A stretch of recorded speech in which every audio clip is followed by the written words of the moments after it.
이 없는 몸이 죽은 것처럼 행함이 없는 믿음은 죽은 것이다 라는 야고보서의 핵심의 말씀이 오늘 3장에 특별히 언어의 삶으로 이어지고 있는 것을 볼 수 있습니다. 우리 모두가 피할 수 없는 야고보서 3장 언어에 관한 하나님의 말씀을 먼저 기도하고 우리 상고하도록 하겠습니다. 사랑하는 하나님 아버지, 감사합니다. 하나님께서는 말씀으로 세계를 창조하시고 또 말씀이 육신이 되어 오신 예수 그리스도의 그 십자가의 사랑으로 우리를 구원하여 주셨습니다. 주님의 놀라운 창조의 언어 앞에 또 구원의 언어 앞에 구원받은 우리도 하나님의 놀라운 은혜를 다시 한번 깨닫고 사람을 살리는 귀한 축복의 언어의 사람들이 되기를 간절히 원합니다. 오늘 주시는 말씀이 전하는 자와 듣는 자 모두에게 나 자신에게 주시는 말씀임을 다시 한번 깨닫고 하나님의 언어, 축복의 언어를 행하는 귀한 성도들의 언어의 삶이 될 수 있도록 역사하여 주시옵소서. 예수 그리스도의 이름으로 간절히 기도드립니다. 아멘. 러시아야 그 정교의 사제가 되려고 했던 조셉 스탈린이라는 사람이 있습니다. 그런데 이 사람은 종교의 사제가 되지 못하고 정치가가 되었습니다. 그가 정치가가 되었을 때는 그가 그토록 원했던 기독교의 그 사랑을 실천하지 못하고 반대로 수많은 사람들을 숙청하며 그로 말미암아 세워진 공산주의는 한국 분단의 아픔을 주기도 하고 또 그로 말미암아 수많은 사람들이 신앙을 지키지 못하고 죽어가는 많은 일들이 있었던 것입니다. 그는 언제나 사람들이 자신을 배신한 것 같은 그러한 두려움이 있었다고 합니다. 워낙 수많은 사람들을 죽이다 보니까 어느 날 그가 병들었다는 소문이 러시아에 이제 퍼지게 되었을 때 많은 사람들은 속으로 기뻐했다고 합니다. 그리고 그의 주치의가 모든 내각을 소집했습니다. 이제 스탈린은 죽습니다. 코마의 상태에 있는데 여러분, 스탈린이 죽은 후에 어떻게 할 것인지 회의를 가지십시오라고 의사가 말을 했다고 합니다. 회의의 처음에는 스탈린 후에 러시아를 어떻게 이끌 것인가로 회의는 시작되었는데 금방 주제가 스탈린이 얼마나 나를 괴롭혔나 그리고 우리 식구들을 얼마나 많이 죽였는가 불평을 하기 시작했다고 합니다. 내각의 대부분의 많은 사람들이 불평을 다 마치기도 전에 이제 너무 늦어서 회의가 끝났다고 합니다. 그런데 그 다음날 국무회의가 다시 소집이 되었습니다. 죽은 줄 알았던 스탈린이 멀쩡하게 그 앞에 나온 것입니다. 그리고 그때 불평했던 많은 사람들은 잡혀가거나 소식을 알 수 없게 되었다고 합니다. 스탈린은 그런 식으로 사람들을 시험하고 내가 없을 때 사람들이 나를 어떻게 말을 하나 사람들을 테스트했다고 합니다. 그가 실제로 병으로 죽었을 때 사람들이 이제는 다시는 안 죽는다 해서 아무도 그의 죽음 앞에 말을 하지 않았다고 합니다. 그리고 몇 년이 지나서야 이 사람에 관한 이야기를 하게 되었다라고 합니다. 사랑하는 성도 여러분, 우리는 그 사람이 있느냐 없느냐에 따라 말의 내용이 많이 바뀌는 것을 볼 수가 있습니다. 무소부재하신 하나님이 분명히 우리 앞에 있음에도 불구하고 하나님이 없다는 듯이 행동하고 말할 때가 많이 있는 것입니다. 우리의 혀는, 우리의 언어는 참으로 컨트롤하기가 어렵습니다. 우리의 선조들은 이 일을 너무 잘 알기 때문에요, 다음과 같은 시조를 썼습니다. 말하기 좋다 하고 남의 말 말을 것이, 남의 말 내 하면 남도 내 말 하는 것이, 말로써 말이 많으니 말 말을까 하노라. 간단한 시조인데요, 말이 9개나 들어가 있어요. 어떤 게 언어에 관한 말이고 어떤 게 하지 말라는 말인지 헷갈립니다. 중요한 것은 남의 말 많이 하는 거 좋지 않다라는 것입니다. 이스라엘의 가장 존경받는 그러한 직분은 선생님, 랍비였다고 합니다. 특별히 바벨론 출신의 힐렐 더 엘더, 가장 뛰어난 랍비가 나오고 그 랍비로 말미암아 탈무드가 완성이 되고 그로 말미암아 학파, 힐렐이라는 학파가 생기게 되고 우리 휴스턴에도 힐렐 스쿨이 있죠. 유대인의 전통을 이어가는 힐렐로 말미암아 많은 사람들이 랍비를 존경하게 되었다고 합니다. 힐렐이 들어가게 되면 유대인들은 동시에 다 일어섰다고 합니다. 심지어 로마 병사들도 그에게 지혜를 얻기 위해 이분에게 존경을 표시하고 아주 국빈의 대우를 했다고 합니다. 그로 말미암아 랍비는 존경받는, 랍비의 이름 앞에는 그레이시나 레버런드라는 단어가 붙게 되었다고 합니다. 그래서 지금도 유대인 어머니들이 아이를 잉태했을 때 두 가지를 꿈꾼다고 하죠. 혹시 이 아이가 메시아가 아닐까, 이런 거 꿈꾼다고 합니다. 두 번째로는 이 아이가 실수를 할 때 메시아는 아니구나, 랍비는 돼야 될 텐데, 이런 생각을 한다는 것이죠. 존경을 워낙 많이 받으니까. 마치 오늘날 대형교회 담임 목사님을 보면서 많은 신학생들이 신학교에 가는 것처럼 화려한 겉모습만 보고 많은 사람들이 선생님이 되려고 했던 것입니다. 야고보 사도는요, 그런데 반대로 말을 합니다. 내 형제들아, 너희는 선생된 우리가 더 큰 심판을 받은 줄 알고 선생이 많이 되지 말라라는 것입니다. 하나님의 말씀을 전파해야 되는 것을 업으로 삼는 자는 하나님이 그 말씀 그대로 실제로 행했는지, 실제로 그러한 삶을 살았는지 심판날에 물으니까 선생님이 되려고 하지 말라, 목사가 되려고 노력하지 말라, 교사가 되려고 노력하지 말라라고 더 큰 심판에 대한 말씀을 경고하신 것입니다. 그 이유는 인간은 마음 가운데 죄성이 있어서 말에 실수가 많이 있기 때문입니다. 잠언 10장 19절에 보면 구약에도 말이 많으면 허물을 면하기 어렵다라고 나와 있습니다. 오늘날에도 정치인들이 말을 많이 하다 보니까 전에 했던 말들이 나중에 덜미가 되어가지고 정치 생명이 끝나는 경우도 많이 있습니다. 연예인들이 말을 많이 하다 보니까요, 실수를 많이 해서 한순간에 몰락하는 경우도 있습니다. 특별히 요즘 소셜미디어, 페이스북 시대, 구글 시대에 자기가 썼던 글이나 했던 말들이 나중에 덜미가 잡히게 때문에요, 지난주에 페이스북에서는 옛날에 썼던 글들을 이제 바꿀 수 있는 펑션을 새로 만들었다고 하죠. 그래서 오늘 보면 2절에 실수가 다 우리는 피할 수가 없는 것 중에 하나가 언어의 삶이다라는 것입니다. 우리가 다 실수가 많으니 만일 말에 실수가 없는 자라면 곧 온전한 사람이라 능히 온몸에 굴레 씌우리라. 말을 하다 보면, 또 많이 하다 보면 허물과 실수가 어찌됐든 간에 드러나게 되는 것입니다. 우리의 마음이 아직 온전하게 되지 못했기 때문에 그 부족한 부분들은, 허물들은 언어를 통해 분명히 나타나기 때문에 혀를 제어하는 것, 언어를 제어하는 것이 온전한 삶에 가장 중요하다라고 말씀한 것입니다. 야고보 사도는 오늘 본문에서 당시에 문화적으로 이해하기 쉬운 예들을 많이 들었습니다. 첫 번째는 말에 있는 재갈을 예를 들고 있습니다. 우리가 말들의 입에 재갈을 물리는 것은 우리에게 순종하라고 그 온몸에 제어하는 것이다 라는 것입니다. 말은 인간에 비해 적게는 5배, 많게는 10배의 무게를 가지고 있습니다. 그런데 이 말을 어떻게, 로마 당시에 오른쪽에 있는 그 체리엇, 그 마차를 모는 사람들이 어떻게 제어합니까? 또 위에 있는 마병들이 어떻게 제어합니까? 재갈이라고 번역되어 있는, 이게 그 야고보 사도가 상당히 상식이 폭넓었던 것을 알 수 있는데요, 하나님의 영함 가운데 당시에 많은 사람들이 알고 있는 그 비츠라고 그러죠. 이 말에 입에 씌우는 그 기구를 얘기하는 것입니다.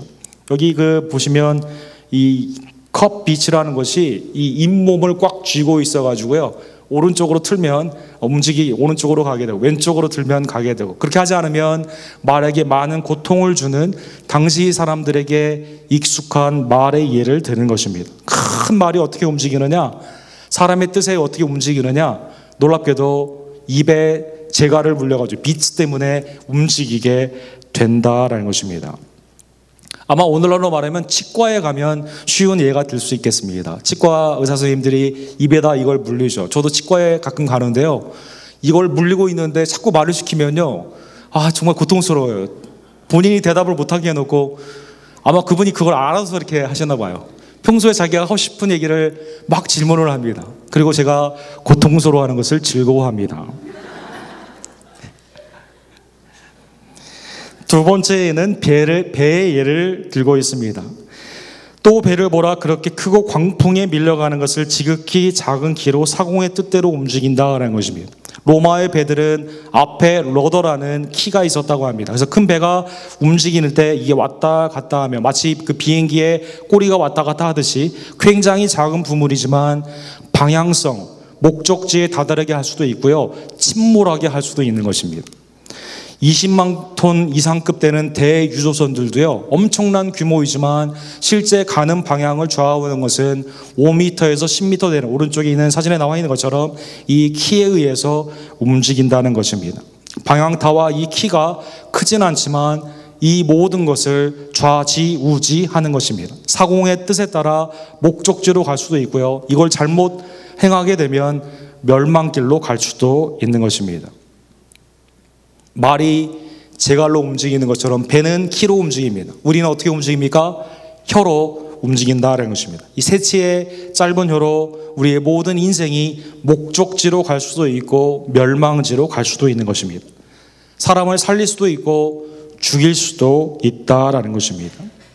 성경에는 혀에 대해서 좋은 판단을 하지 않습니다. 특별히 죄인에게 언어의 기능이 붙게 됐을 때는요, 마귀가 그렇게 한 것처럼 사람들을 고소하고 사람들을 악으로 이끌게 합니다. 그래서 5절에 보면 이와 같이 혀도 작은 지체로 돼 큰 것을 자랑하는도다. 보라, 얼마나 작은 불이 얼마나 많은 나무를 태우는가. 너무나 우리의 현실에 특별한 해석이 필요가 없을 만큼 적용점을 야고보 사도는 하나님의 영감 가운데 주고 있습니다. 여러분, 캘리포니아의 해마다 200여 건의 큰 산불이 있다고 합니다. 그 중에 진짜 자연적으로 일어나는 불도 있지만 사람들이 담배꽁초를 버린다던가 또 아슨이라고 하죠. 악한 마음을 품어가지고 불을 지르는 그러한 경우도 있다고 합니다. 2007년도에 이렇게 많은 지역에서 이 아슨으로 말미암아 작은 불로 억지로 시작한 그 불이 방화가 많은 사람들에게 피해를 주는 그러한 일들이 있게 된 것입니다. 쉽게 뱉은 한마디의 말이 나 자신을 더럽히고 수많은 사람들에게 파괴하는 속성이 혀에, 그 언어의 파괴적인 그 불, 지옥불과 같은 그러한 일이 있게 되는 것입니다. 야고보 사도는 한 걸음 더 나아가 혀에 대해서 이렇게 선언하고 있습니다. 혀는 뭐냐? 불이다라는 것입니다. 성령의 불이면 얼마나 좋겠습니까? 그런데 지옥의 불이다라는 것입니다. 지옥에 있는 물을 가져다가 사람들에게 붙여가지고 악으로 만드는 것, 사람들을 파괴시키는 것이 혀다라는 것입니다. 불은 누가 가져옵니까? 내가 가져옵니다. 그래서 이 혀는 먼저 내 온몸을 태우는 것입니다. 온몸을 그래서 더럽게 한다라고 나와 있습니다. 삶의 나의 모든 과정을 수레바퀴를 악으로 가게 만드는 것입니다. 그래서 지옥불로 말미암아 내가 더러워지고 특별히 공동체에 그 혀에 불이 붙게 되면 공동체가 무너지게 되는 것입니다. 여러분, 첨스키라는 우리 시대에 가장 뛰어난 언어학자가 있죠. MIT 교수님인데 저도 그 동부에 있을 때 이분의 강의를 당대 속학이라고 해서 몇 번 들은 적이 있습니다. 이분의 실패한 교육과 거짓말이라는 명저가 있죠. 사실 국가가 진리 가운데 백성들을 인도해야 되는데요, 거짓 프로파간다나 또 그 사람들을 비방하거나 거짓된 말로 악으로 이끈다는 것이죠.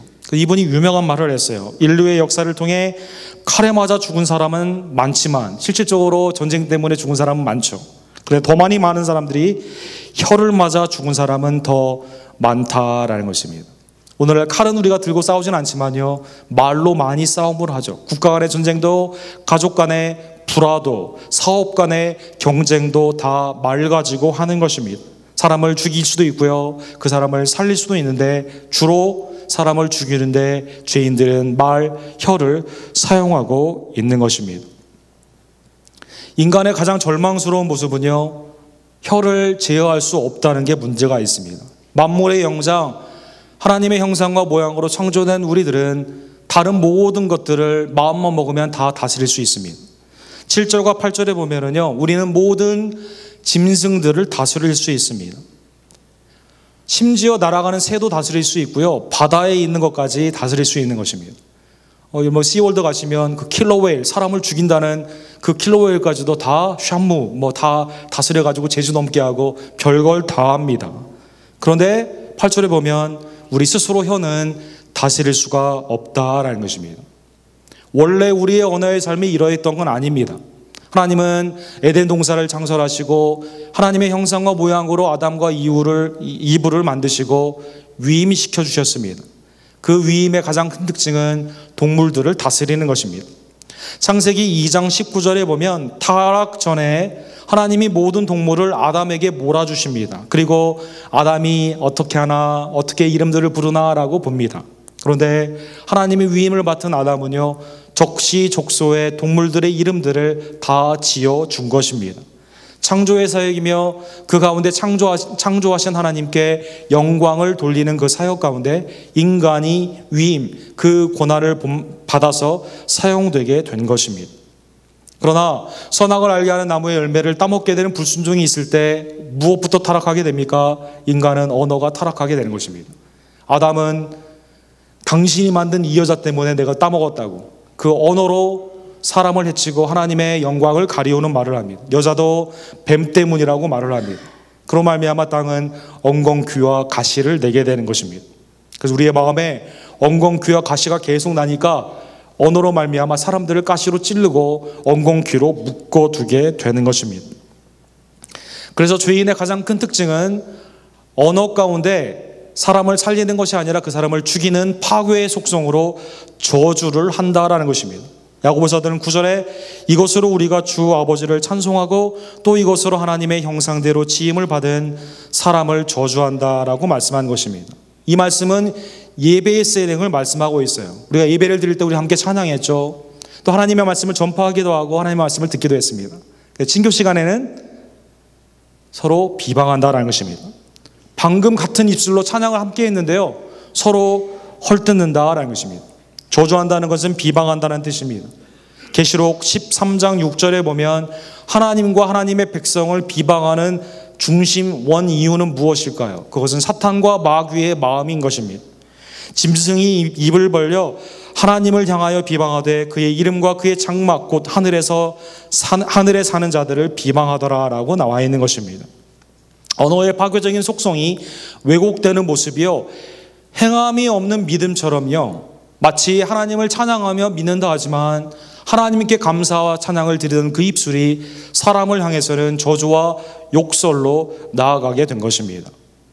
지난주에 제가 뉴저지에 가서 한국교회 두 교회를 방문했습니다. 한 교회는 식사 세팅에서 정말 그 교회 또 모든 그 교육자들이나 사람들이 서로 기쁨 가운데 사랑으로 칭찬하는 모습을 보았습니다.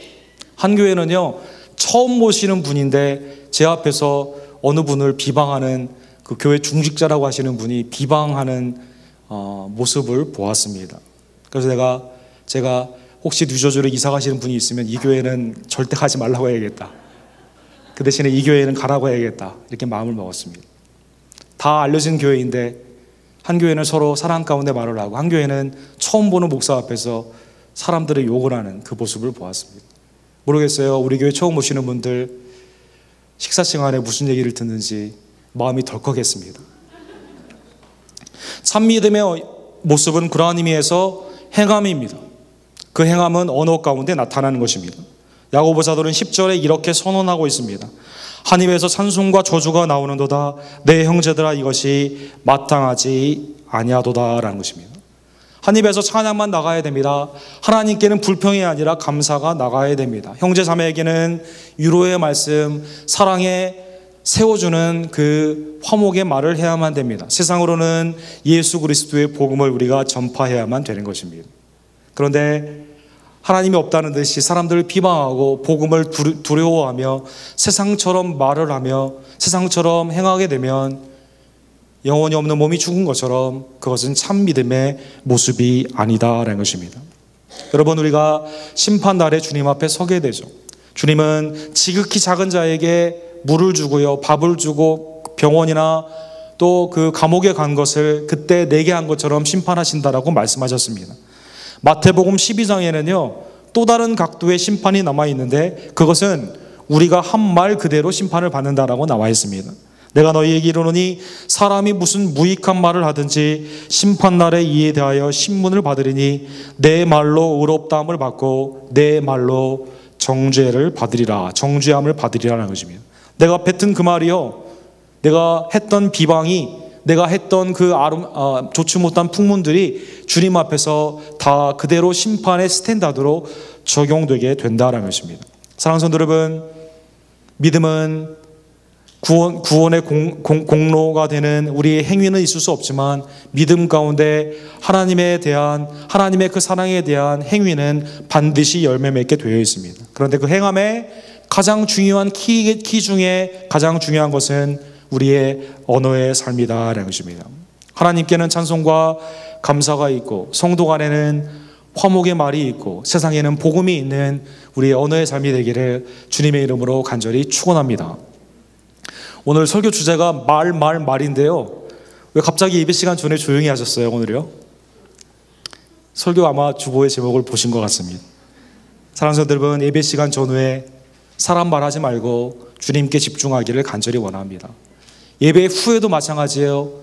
우리 2세들이 장난할 때요, 교회를 싫어하는 이유가 아이들이 부모님으로부터 차를 타고 뒤에 갈 때 한국말은 잘 알아듣지 못하지만 거기에 목사의 이름이 자꾸 올라가고 장로의 이름이 올라가고 교회 안 좋은 얘기를 부부가 하는 것을 다 뒤에 듣는다고 합니다. 어머니의 믿음과 그 행함의 괴리를 통해서 한국교회에 대한 정서가 안 좋아지는 것입니다. 우리 교회 사랑하는 원덕교회 모든 성도님들이 교회 안뿐만 아니라 바깥에서 하나님께 영광이 되고 복음 가운데 쓰임받는 언어의 삶이 되기를 간절히 원합니다. 사실 자연의 이치도 마찬가지 아닙니까? 야고보 사도는 11절과 12절에 보면은요, 이스라엘의 3대 그 나무 열매를 가지고 예를 드는 것입니다. 오늘 본문에 12절에 보면 어찌 무화과 나무가 감람나무를 포도나무가 무화과 나무를 맺겠느냐라는 것입니다. 맨 왼쪽에 있는 열매는 무슨 열매일까요?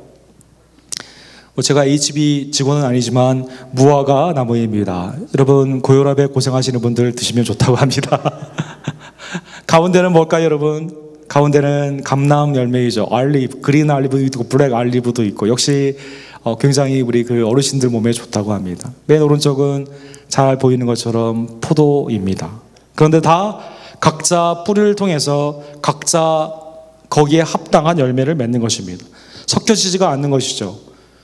선한 뿌리가 있으면 선한 말을 하는 것이죠. 선한 행동을 하게 되는 것입니다. 무화과에서는 무화과가, 감람나무에서는 감람 열매가, 그리고 포도나무에서는 포도 열매가 맺히게 되는 것입니다. 마찬가지로 하나님이 우리에게 심어주신 사랑의 마음이 우리에게 있다면, 하나님이 우리에게 심어주신 믿음의 마음이 있다면, 복음 가운데 열정이 있다면 우리는 똑같이 사랑의 열매를 맺고 축복의 언어를 하며 복음을 전파하는 우리의 언어의 삶이 되는 것입니다. 뿌리와 열매는 언제나 같습니다.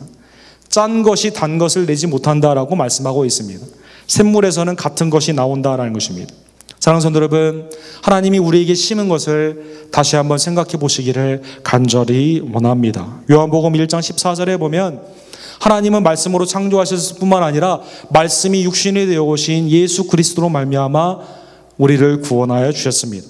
말씀이 육신이 되어 우리 가운데 거하심에 우리가 그의 영광을 보니 아버지의 독생자의 영광이요 은혜와 진리가 충만하더라 라고 나와 있습니다. 우리는 그래서 은혜와 진리 가운데 주님으로 말미암아 말씀이 육신이 되어 오신 예수 그리스도로 말미암아 구원받았기 때문에 주님 안에 거하며 주님의 말씀 안에 거하며 은혜와 영광, 진리가 충만한 언어의 삶을 해야만 되는 것입니다. 그리스도께서는 나사로야 나오너라 라고 말씀하시며 죽은 자를 살리셨습니다. 귀신을 말씀 가운데 내어 쫓으셨습니다. 마귀도 말씀으로 내어 쫓으십니다. 또 병들 자를 살리십니다. 그리고 부활하신 주님은 베드로에게 내가 나를 사랑하느냐라는 말씀으로 회복시켜 주신 것입니다.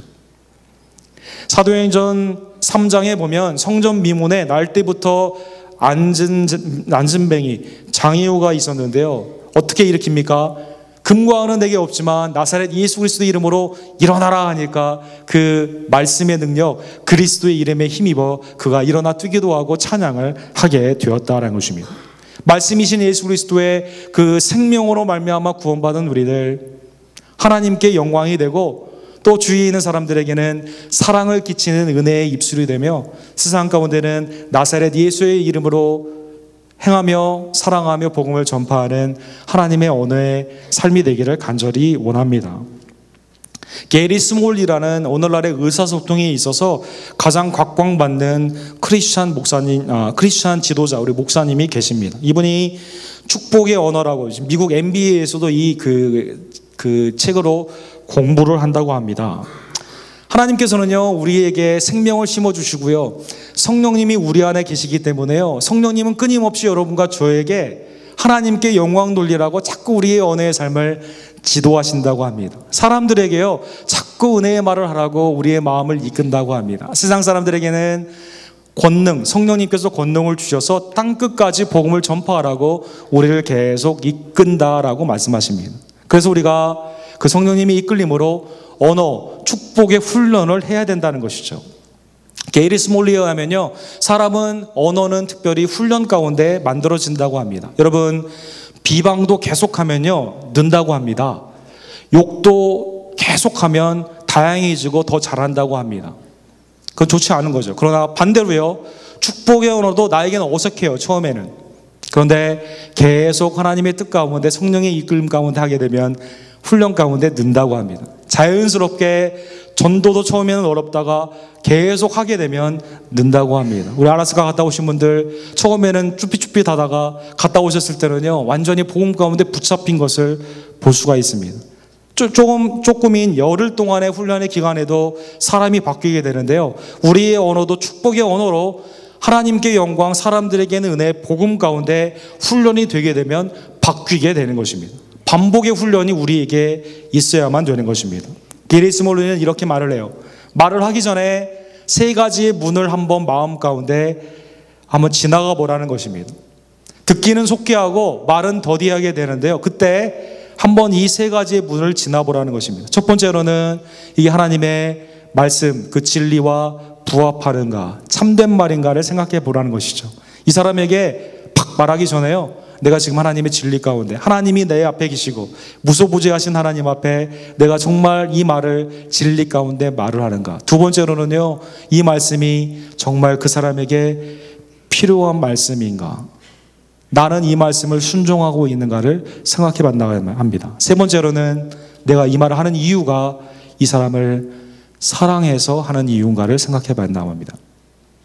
만약 이 세 가지 관문을 가지 못하면 말을 하지 말라는 것이죠.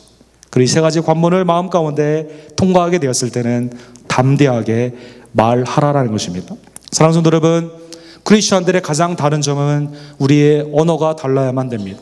에베소서 4장 29절에 보면 무릇 더러운 말은 내 입 밖에도 내지 말고 오직 덕을 세우는 데 소용되는 대로 선한 말을 하여 듣는 자들에게 무엇을 끼치라? 은혜를 끼치라 라고 말씀하고 있습니다. 여기 본문에 보면 중요한 단어들이 많이 있어요. 보면 덕이라는 단어가 나와 있고요, 선한 말이라는 단어가 나와 있고, 은혜를 끼쳐야 된다라는 말이 나와 있습니다.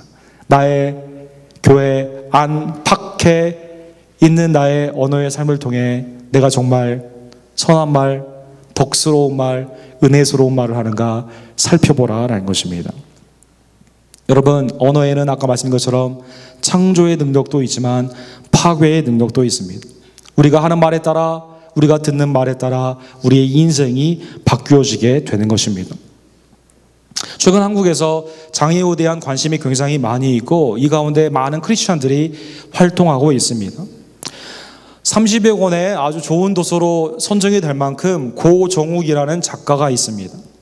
이분은 소아마비를 어렸을 때 앓으면서 하반수가 이제 마비가 돼서 이제 걷지를 못했다고 합니다. 소아마비로 걷지를 못하니까 사람들이 저주의 말을 막 하는 거예요. 특별히 어머니에게 태아 때 도대체 아기를 어떻게 관리했냐고 이런 말을 한다는 것이죠. 이에 앵벌이한테 넘기라고, 그게 이 아이가 먹고 사는 방법이라고, 또 어떤 사람은 해외로 보내라고 말을 하고, 고아원에 버리라고 말을 하고, 계속 어렸을 때 부모님이 이 소아마비 앓은 이 고정욱 씨 때문에 그런 비난의 말을 많이 들었다고 합니다. 또 말을 이해하기 시작했을 때 이 말을 본인이 들으면서 그렇구나, 나는 죽어야 되는구나, 나는 버림받은 거구나 라고 생각했다는 것입니다. 그런데 그가 어머니의 사랑의 소리를 듣기 시작했습니다. 어머니는 초등학교 6년 동안 이 고종욱 씨를 아침, 오후로 하루도 빠지지 않고 개근을 했는데요. 업고 다녔다고 합니다. 그리고 나는 너를 사랑한다. 나는 너를 절대 포기하지 않는다. 계속 그렇게 말을 했다고 합니다. 초등학교 5학년 때 신영숙 담임선생님을 만났는데요. 인생의 전환이 그때 왔다고 합니다. 체육 시간에 이제 아무것도 할 수 없으니까 이제 무력하게 다른 담임선생님들은 그동안 너는 그냥 자습이나 하라고 했다고 하죠. 그런데 이 선생님은 네가 할 수 있는 일을 생각해서 한번 해봐라라고 시켰다고 합니다. 그래서 아이들이 잘 달릴 수 있고 체육 시간에 뭘 할 수 있도록 물을 계속 따라주는 일을 이제 이 담임 선생님으로부터 중요한 일을 본받아서 이 일을 했다고 합니다. 그래서 이 담임 선생님이 5학년 때 체육에 수를 줬다고 합니다. 수. 아이들은 다 기뻐했어요. 왜 그러냐면 물을 다 따라줬으니까. 그런데 아이들은 좋아하는데요. 학부모 회의가 열렸습니다. 여러분, 한국에 가장 무서운 게 아줌마고 아줌마보다 더 무서운 게 학부모라고 합니다. 학부모가 아줌마일 때는 제일 무서운 거죠. 왜 걷지도 못하는 애 다른 학교 전학을 시키든지 우리 아이는 우인데 얘는 왜 수냐라는 것입니다. 그 회의가 열렸어요. 학부모 회장이 항의를 합니다. 이때 이 담임 선생님이 당신의 아들 잘 달리라고 얘가 물을 따라줬다. 너무 아름다운 사건이에요. 아이들 잘 달리라고 물을 따라줬다. 그래서 수. 이때 이 고종욱이라는 이 아이에게 그때까지는 사람들이 나를 장애인으로 보았는데 이때 이 선생님이 나를 인격자로 보았다라고 깨달았다고 합니다. 장애 너는 누구인가? 이 책에 이 이야기가 나와 있습니다.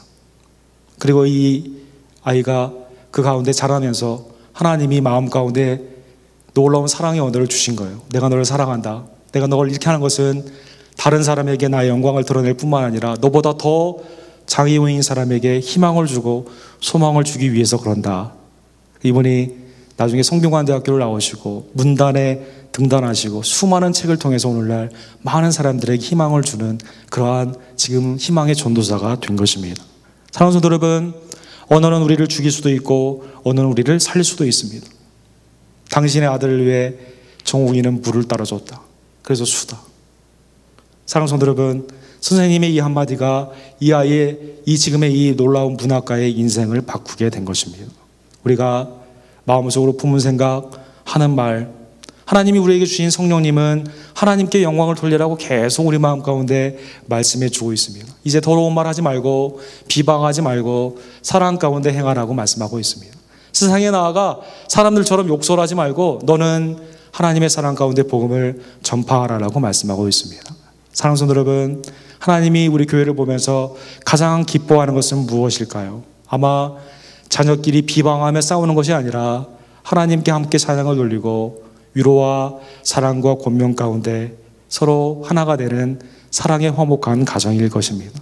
세상에 복음을 전파하는 그러한 가정이, 그러한 교회가 하나님에게 큰 기쁨이 된다라고 성경은 말씀하고 있습니다. 사랑하는 성도 여러분, 제어하기 이 어려운 나의 정욕 가운데는 컨트롤이 안 되는 이 혀 성령님에게 맡기시고 이제는 하나님께 영광이 되는 말, 주에게는 선함과 덕스러운 것과 은혜를 끼치는 아름다운 하나님의 언어의 소유자들이 되기를 주님의 이름으로 간절히 축원합니다. 기도하겠습니다.